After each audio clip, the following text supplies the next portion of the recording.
आज हम बनाने जा रहे सत्तू का शरबत। ये एक समर ड्रिंक है। ये पेट के लिए बहुत ही अच्छा है। इसकी तासीर ठंडी होती है और आप सुबह नाश्ता ना करो, एक गिलास सत्तू का शरबत पी लो तो पूरा दिन आपको भूख भी नहीं लगती है। इसके लिए हमें चाहिए भुने हुए चने।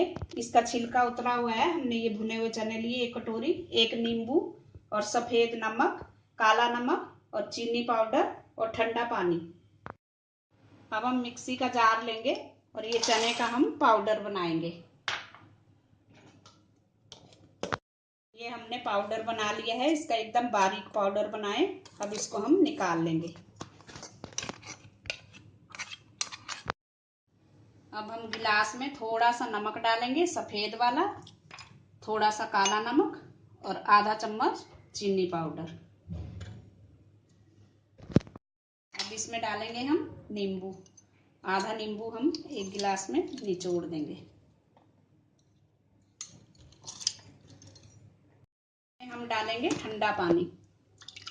आप चीनी अपने हिसाब से डाल सकते हो, अगर डायबिटीज है तो चीनी ना डालें, नमक ही डाल सकते हो। अब इसमें हम 1 चम्मच सत्तू का पाउडर डाल देंगे और इसको अच्छी तरह से घोलेंगे। हमारा सत्तू का शरबत पीने के लिए तैयार है। हमने इसमें बिल्कुल चिल्ड वाटर डाला है, आप आइस क्यूब भी डाल सकते हो अगर पानी ज़्यादा ठंडा ना हो तो। Thanks for watching. अगर आपने मेरे चैनल को सब्सक्राइब ना किया हो तो प्लीज़ कर दीजिए। Thank you.